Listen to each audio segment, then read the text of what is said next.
you want to get music ready for after? I've got a good song for you.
There's like a 6-second delay between my phone and what's actually there.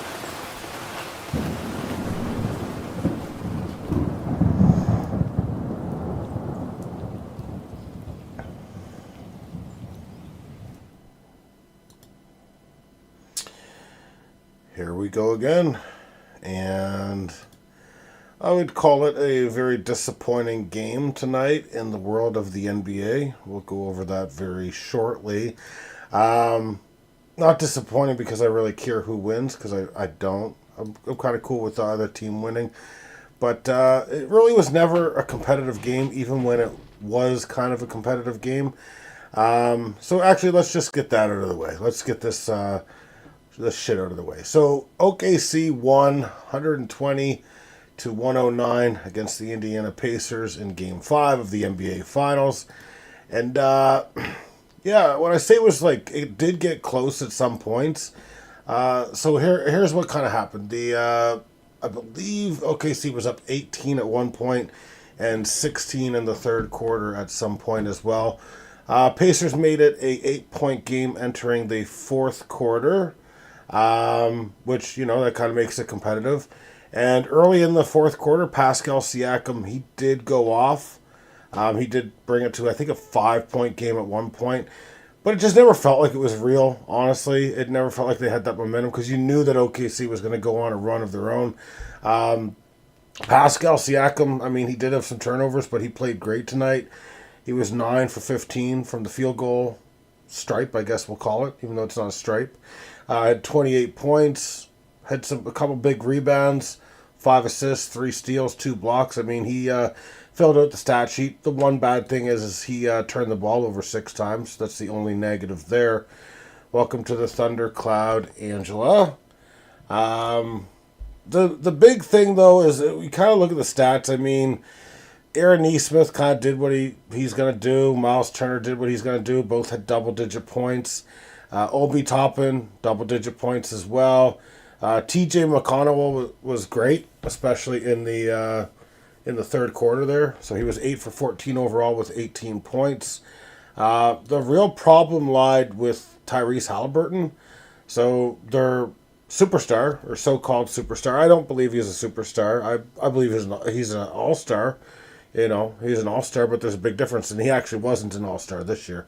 But my point is you can't have the guy that's supposed to be the man on your team getting shut out.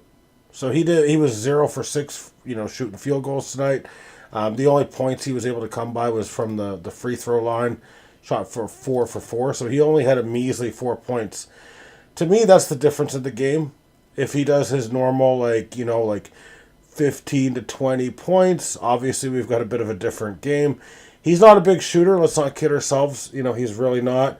But that's kind of the difference, is he's kind of inconsistent, and he's kind of an easier guard than, say, Anthony Edwards, the Ant-Man, who is far superior than Tyrese Halliburton, at least shooting wise. And OKC was able to effectively shut him down. So OKC really fucked him up. Yeah, he's got an injury going on, but it seemed like he was absolute dog shit before the injury too, if we're being honest here. And it's just a little calf thing here. It's not like he tore his Achilles or anything like that. So get the fuck out there, shut your mouth, and actually get a fucking field goal in Game 6. In terms of, OKC, they had two dominant players. Obviously, SGA was big tonight, 9 for 21 shooting with 31 points. I hate how he fucking plays like a baby back bitch, trying to draw fouls all the time. He went to the stripe 14 times, hit 13 of them. The only thing I hate, though, is, the thing I hate about this fucking sport, and actually what I hate about the sport, I actually like about the sport too. Because if I'm playing Balatro, I've got plenty of time for them when they're shooting their free throw shots all the time to get a hand in. Then I'll watch the game. Then, a minute later I'll come back to Balatro and, repeat sort of thing. So I do appreciate that about it, but it's just the game stalls too much. It's a bit annoying. The real star tonight for OKC was Jalen Williams. He was absolutely phenomenal. Was 14 for 25 shooting, 3 for 5 from three-point range, 9 for 12 from the free throw line for a total of 40 points. So pretty big deal tonight, I would say. The bench, did pretty good for them. This Aaron Wiggins, I think he is, 14 points. Wasn't really that efficient, 4 for 10. And Carson Wallace was pretty efficient off the bench, 4 for 5 for 11 points there. So, really just a two-man power trip that carried the team, and Tyrese Halliburton was not able to score a fucking bucket. So, I do look for this series to be done after Game 6. I do believe that we can effectively say that after... what's today? They're playing, Thursday? I don't know why these NBA teams need to take 2 days off all the time. Makes no sense to me whatsoever. They're getting more rest than the hockey players who actually do play physical. Makes no sense to me. But needless to say, June 19th, the game will kick off at 8:30 Eastern Standard Time. And after the game, the Indiana Pacers will rest in peace. Their season will come to a close, and OKC will hoist, I don't know what the trophy's called. Well, we're just going to call it the Larry Bird Trophy. That's what we're going to fucking call it. Welcome to the Thundercloud. Corpstone, there will be no Sims tonight, and probably no Sims ever. Well, I don't know about ever, but I've got a lot of games I got to play. So first off, I've got to beat The Last of Us, which I'm not playing tonight. Tonight's just all sports. Then once I do that, I got to do the Balatro challenges again, so I can show you simpletons how to do your work, if you're playing Balatro, that is. And maybe after that, back to Red Dead Redemption. I'll probably go Red Dead Redemption, Balatro, and kind of interchange it a bit. And then once I'm done that little fiasco, then I'll probably have to run it back with The Last of Us 2, because I hear the graphics are going to be pretty insane on that. So that's it for NBA. We're going to pivot to the NHL. Expect tomorrow for the Florida Panthers to hoist the Stanley Cups above their head. And Brad Marchand, the MVP of the Stanley Cup playoffs, is going to win his second. Guaranteed.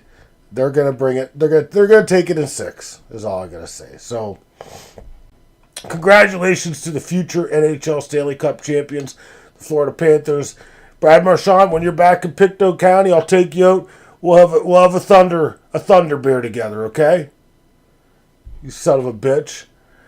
All right. So that's it for NHL, because obviously there's no news today. They did not play.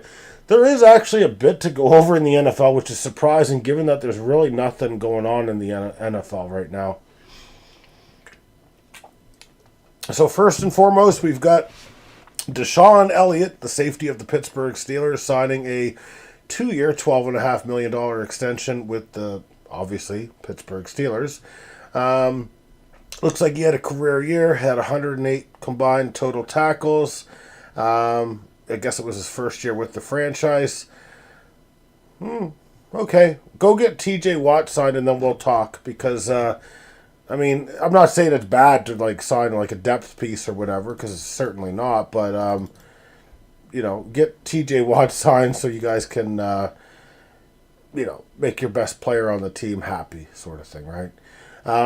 We'll kind of stick to safeties for a little bit. Justin Simmons, who was a Pro Bowler previously, it looks like the Carolina Panthers are considering signing Justin Simmons, so we'll see what happens there. He's 31 now. I don't think he is what he used to be at all.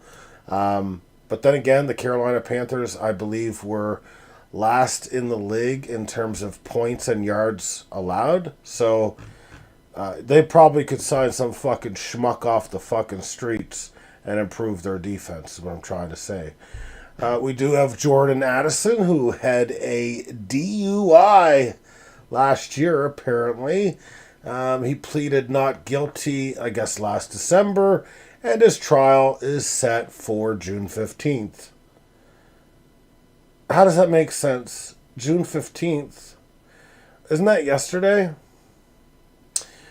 Jury trial. Oh, okay, so it's just the start of it. Okay, so he could miss some time. So if you're doing fantasy football this year, which I would like to expand our teams by 2. So this is my goal. I'd like to bring us in fantasy football to a 10-team league. And I would like to do the same when we do the Pete Rose Bowl cut next year to a 10-team league as well. Because 6 teams make the playoffs out of 8. It's not going to... I don't like it. It doesn't sit well in my stomach. So we are going to expand. That's all I got to say about that. And, we got the Pete Rose Bowl Cup. Maybe we should do like an O.J. Simpson theme for our NFL name. We'll come up with something. Anyways, let's move on. Jonnu Smith, tight end for the Miami Dolphins, still not reporting to minicamp. He wants a long-term extension, clearly because he had his best year of his career last year. I wouldn't pay him shit, if I'm being honest with you. I don't think he fucking deserves it. He's been in the league a long time now, and his production, I believe, was 2.5 times better if you were looking at yards. I could bring him up real quick here and break him down because, I don't want to get fact-checked and then shut down because of that shit, Gotta be very careful these days with these fucking imbeciles.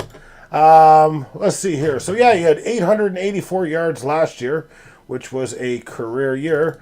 Before that, 582.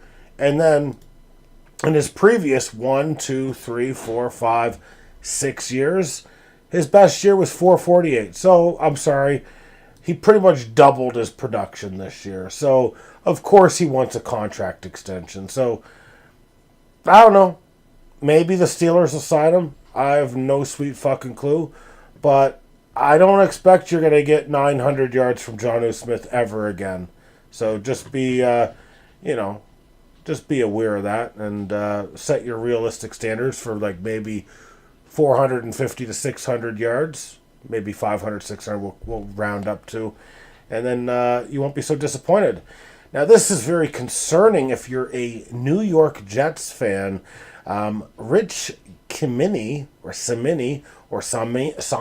I don't know how to say his fucking name, is reporting that Josh Reynolds is the clear-cut favorite for the New York Jets' number 2 wide receiver job, ahead of Alan Lazard. All I gotta say, this Josh Reynolds was drafted a few years ago, I believe. If it's the same Josh Reynolds I'm thinking of, I'm gonna look him up real quick, just to do my due diligence. I think this guy fucking sucks, is what I'm trying to say. Let's see here. Are you fucking kidding me? Is this the same fucking Josh Reynolds? This guy's 30 years old? You're fucking kidding me, right? Okay. We'll just, so he's played, 9 years in his league? In the league of the NFL? He has 3,100 yards in his career, so he's good for 300 fucking yards, 300, 400 yards in a season on average, and that's your number 2 receiver. Good luck, in the basement. That will be the New York Jets. You guys are fucking terrible. Good luck, what's his name, Justin Fields, because you're going to fucking need it. If Josh Reynolds is your number 2 fucking wide receiver, and then fucking, what's his face there, I almost said Shohei Ohtani. Alan Lazard is your 3. Okay, good luck there. We do have some progression in terms of Trey Hendrickson and Cincinnati Bengals. Apparently, they have resumed talks about a contract extension, as they should. The Bengals need to get this done, and I think what the Bengals need most is for their owner to die. I know that sounds harsh, but this guy is a fucking penny-pinching fucking idiot. It's probably going to stay in the family too, which is a shame, because I'm sure whatever kids he has will be just as fucking dumb as he is. But yeah, they need the owner to fucking die. That's all I have to say, because you can't keep fucking around and trying to put clauses in for like Shamar Stewart and shit. I'm sorry, man, but just fucking get a deal done and move on with it, because you're just fucking holding your team back. You've got Shamar Stewart, a rookie. There is no scenario where I've ever heard in the new CBA where a rookie just doesn't sign his contract. But they tried to put a clause in there, some sort of thing about void years or something to save some sort of money. No other team has done that. And then you're pissing off your rookie, so that's great. Your first-round draft pick is pissed off. He doesn't get to show up and get the reps that he needs, because, let's face it, with Shamar Stewart, what he lacks is production, and he really does need to kind of learn the technique of the game, because he's as gifted as anyone that was in the NFL draft this year. There's no ifs, ands, or buts about that, but you're just stunting his development. Just, get these deals done and fuck off, because you guys are still going to be a disaster on defense, but, let's not, hold him back any further than we have to. We got ETN, blah, blah, blah. I believe for NFL we are covered. Yeah, we are covered for the NFL. Let me just take a quick peek at the next material to go over. So, I kind of sound like an idiot. I kind of fucked up last night with my journalism. I fucked up. I must have misread or something.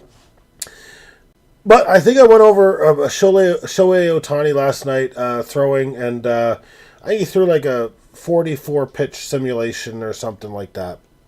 Which told me, okay, if he's only doing a simulated game, that's not even a real game or whatever. But again, it's unique with him because he also hits, so he can't just go down to the minors and do a rehab assignment. So I guess I wasn't thinking clearly at that point. Plus, I probably had a couple too many, at that point in the evening. But Ohtani pitched tonight. Tonight is Ohtani's 2025 season debut as a pitcher. It did not go well in terms of pitching, so he went, and they're going to really ease him in. That's why I was kind of saying, use him in the bullpen. Well, no, they're just going to use him as a starter, but kind of as a bullpen arm early. What I mean is, he's just going to pitch extremely limited. So today he went 1 inning. He let an earned run. He let 2 hits. So not a great outing, but at the end of the day, when we kind of look at the score right now, they're up 6-2 against San Diego. So Dan, you might want to get that game on if you're listening. Hey Dan!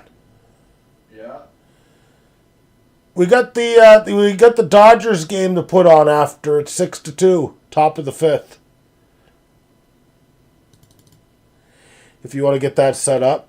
Ohtani, though, at the plate tonight has been fucking awesome, as he normally is. 2 for 3 with 2 RBI. Mookie Betts is 1 for 3 with an RBI. Freddie Freeman, rare for him, he's 0 for 3. Well, I gotta scream at him like that because I don't know if he's got his headsets on. That's why I gotta scream at him. I don't know if he's back there listening to fucking NSYNC or Backstreet Boys extremely loud. Like, how am I supposed to know these things? I don't. Looks like Teoscar was 1 for 2. Will Smith 1 for 2. Muncie 1 for 2. Like, this is how an offense should run. Friggin' Andy Page is 1 for 1. Well, they got fucking Conforto. I didn't know they had fucking Michael Conforto. I know they had Tommy Edman. Conforto doesn't have a hit, by the way. But Tommy Edman does. Conforto, good little buy low player. Honestly, he used to be just have a ton of... he just had a good bat. I wouldn't say he had a ton of power, but he had decent power. No home runs from either team, actually. So just slugging it out the old-fashioned way with singles, doubles. That is our MLB update. Is there anything that I missed other than, of course, the illustrious Pete Rose bowl cut? It looks like Ohtani's interpreter, or his old interpreter, has been sent to prison. So he kind of, he had some sort of gambling thing going on, so he kind of took advantage of Shohei Ohtani. Ohtani had nothing to do with it. But, yeah, he's been imprisoned for something. He took some money from Ohtani. I think what happened was he took money from Ohtani and then gambled it. I think that's what happened. I'm pretty sure. Yeah, so he's been sentenced to 57 months in prison for stealing nearly $17 million from Ohtani. Man, if I just have to do 57 months in prison... I'm going to find a motherfucker to steal $17 million from. I'll do the time. Holy fuck, that's it? Alright. I know what my next venture is going to be after the Indie Game Cloud and the Thunder Cloud. It's going to be finding some motherfucker to steal from. What happened here is, well, what else do we have for this guy? So what's the guy's name? It's Mizahara. Okay. And what else do we have? So I'm just going to read this verbatim. He pled guilty to bank fraud and filing a false return in June 2024, admitting that he placed about 19,000 bets with the bookie over a 2-year period and accumulated over $40 million in debt. So not only this guy, he should have just stole the money. But then he fucking went backwards, so he obviously wasn't a good gambling man. Wow. Interesting. Compelling and rich. Well, he's not rich because obviously he fucked the dog on betting. I need to check one little thing here, make sure that, yeah, that looks good. Okay, good. We need to go to the Pete Rose Bowl Cut because we've got some extremely enticing news to go over. The first ever international trade took place today between Sage and I. Addison Barger was traded from Sage's team to my team for Tommy Conley. And that's all there is. That's all there is right there. So that's the first ever for Pete Rose Bowl Cut. A trade of that magnitude. That is, basically international waters. So just beautiful. It makes sense that the two top teams would be the ones that would take care of business like that. And I'm hearing words of something. I'm hearing some whispers here. Something might be happening as we're currently speaking. Let me just take a look here. Well, this is rich. I don't know. Just give me a minute. I need to, be like Jeff Pass, and I need to research what the hell's going on right now. Just everyone, just calm down. There could be a second trade that's going down. This is very compelling.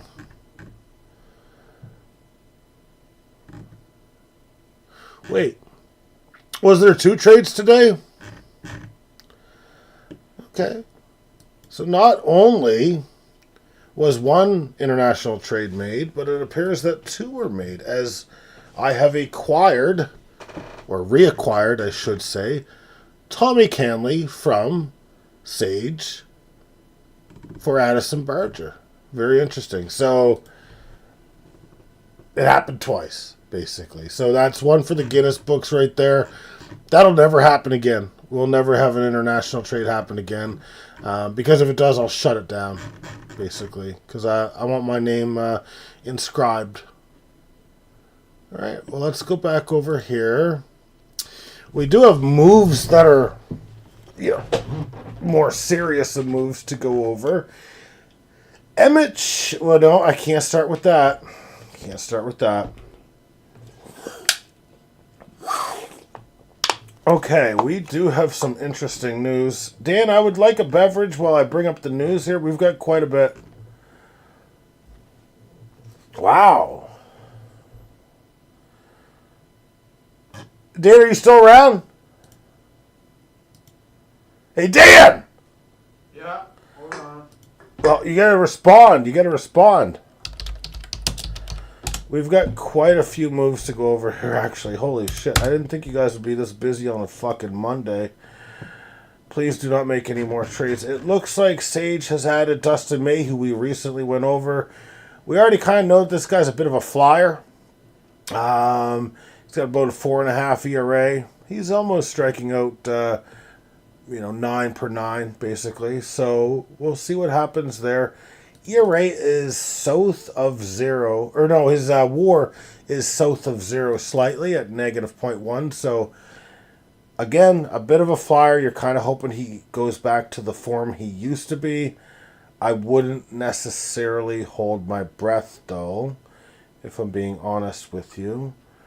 What else do we have here? We've got Sage, Tommy Callahan Auto Parts, looking to trade Dylan Cease. Now, I understand why he would want to trade Dylan Cease, because I believe I've had Dylan Cease one time in my career, my illustrious career, my Hall of Fame career.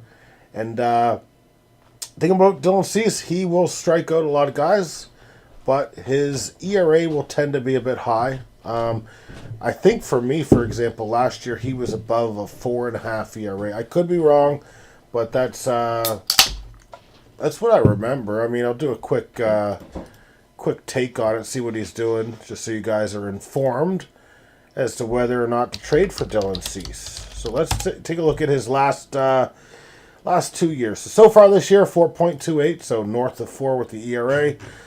The one thing about him, though, is he does have 96 strikeouts in 75 and 2/3 innings, so that's a good guy to target. Last year, 3.47 ERA, and the strikeouts were 224 in 189 innings. I must have had him the year before that, so I believe I had him when he was a 4.58 ERA. But again, for me, he still struck out over 200 in less than 200 innings. So I think if you guys are looking for a pitcher, Dylan Cease is a good target. In fact, as soon as we're done this little podcast or whatever we're calling it, I'll probably let Sage know that I've got a little bit of interest in the 29-year-old Dylan Cease.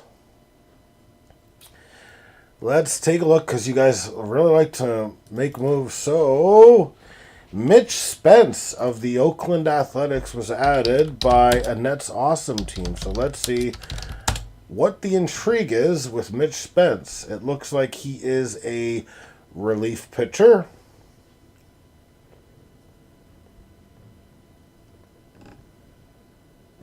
.67 ERA this year. He's not looking like a reliever now that I bring him up. Oh, he is a reliever. Wow. Okay. I guess we're getting a little deeper in the year than I thought. 45. I'm confused. So he got 45 strikeouts in 49 innings. Was a starter. Looks like they kicked him to the bullpen. He's got 4 holds and 1 save, because Mason Miller's better than him. I'm not so sure about that pickup. I I think there's better options out there, especially since he's only 5'6".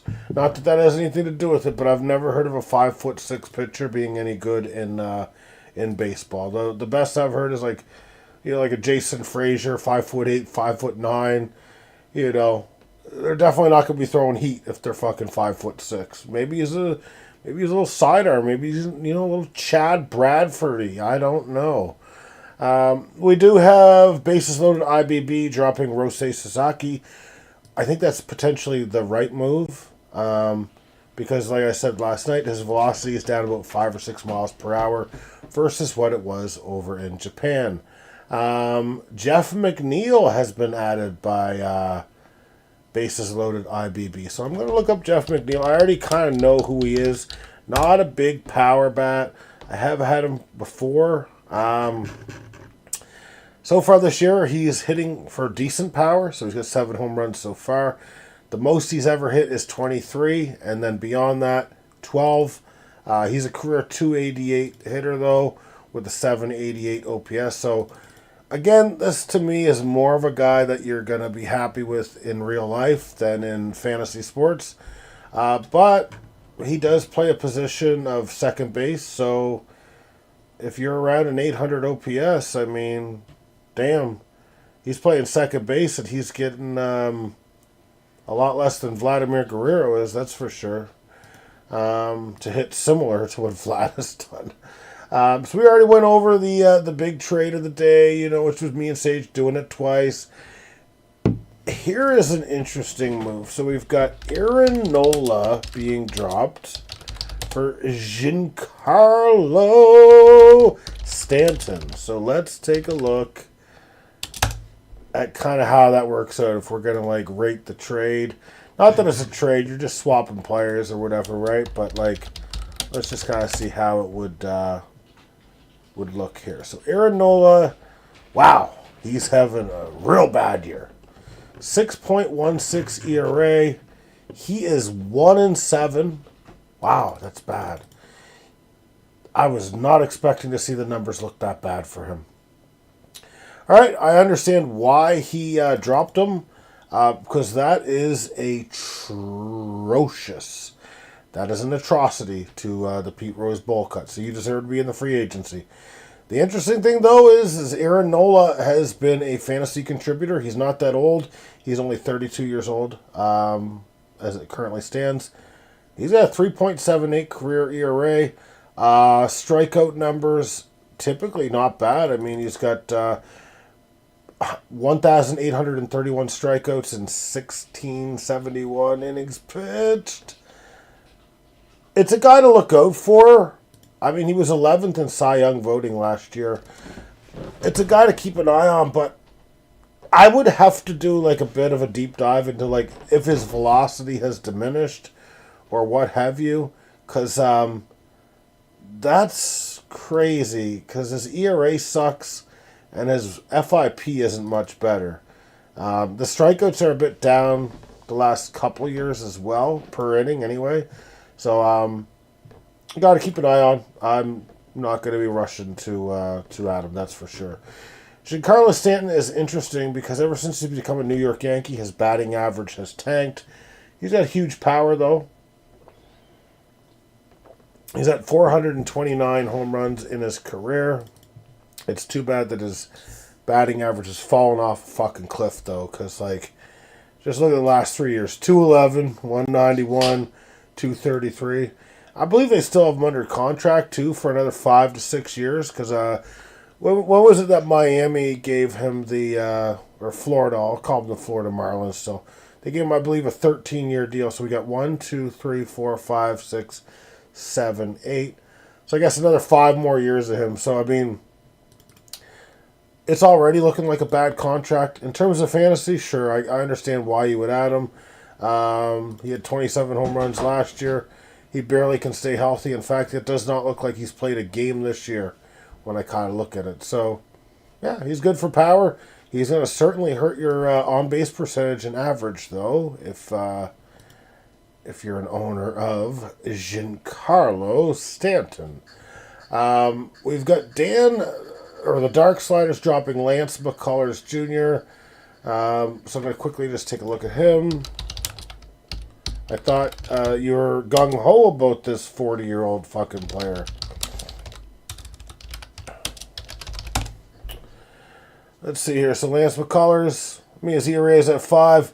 He's got a negative 0.3 WAR. Nothing more to say there. So I understand why you would drop him. Matthew Liberatore, I'm actually going to highlight him because that's one of my guys. I'd like to thank you for your service. And one way or the other, you're going to get a ring this year, young man. So Matthew Liberatore, 4.17 ERA. Strikeouts, 62 and 73. Not great. Not a great pickup, but he's an upgrade over Lance McCullers. So you can't really fault the Dark Sliders for that. Emmett Sheehan. Okay, I want to take a quick look at him. The name sounds familiar. Okay. So he is 25 years old. Looks like this is his first year. ERA at a 4.92. Strikeouts, 64 and 60 innings, so not too bad there. Looks like walks are a bit of a problem for him. He's got 26, so he's almost walking, one every other inning. FIP is a bit high, but then again, so is his ERA, so that kind of makes sense. 1.2 WHIP. Yeah, we'll see. We'll see what happens there. I'm hard thrower, I'm sure, but I wouldn't hold my breath on it, to be honest. And that will bring us to. Let's go over the standings. So the standings entering this week are Sage somehow, some way, is in first, but he's not in first by much. So he's at a 111.65 record. I'm at a 115.70 record. So he's a half game up on me. I do have the most wins in the league, though, just so you know. Alexandra's astounding team is third, 94.90. And that's awesome team, 88.95. So this is what I mean. We're under 500 as our 4 seed. We're at 83 and 99 from our 5 seed, Vlad the Impalers. 82 and 100 from our 6 seed. Bases loaded, IBB, 81 and 104. And Graham's, I wouldn't call it a great team, 75 and 106. So, kind of got like 2 really good teams. We've got an ascending team that's 18 games under 500. I will say that about the Dark Sliders. A consistent team in Alejandro's astounding team. And then other than that, we've got, I would even include the others. Like, anyone that's not in the top 2, you might not be in the playoffs this year. Let's just, say it how it is, sort of thing, right?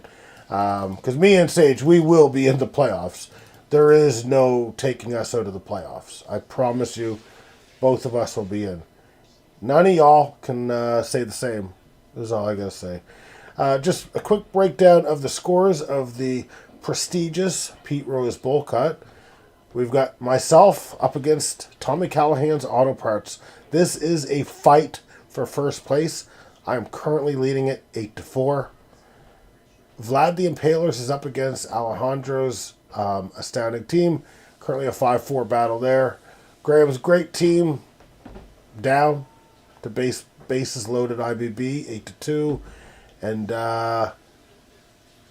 that's awesome team is 9-3 over the Dark Sliders. To me, that is the game of the week. That will be the most competitive affair. And to me, that has more playoff implications than the other games. Because if bases loaded IBB beats Graham, that's great. You might still be in 7th. So, we're going to see what happens there. But yeah, I believe we've covered everything, unless there's some blockbuster trade that I'm not aware of that you guys would like to make me privy to. I think we're going to call it there. And we'll be back at it tomorrow.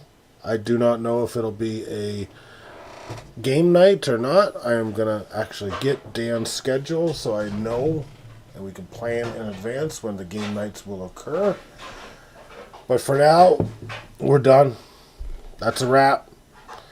Have a good night, guys. We'll be back at it tomorrow shortly after midnight Eastern Standard Time. So, Thundercloud's gone. Thundercloud's tired, too. So, all I gotta say to end it is Indiana, rest in peace. You guys had a good run, but you came up short in the end there. So, good night, everyone.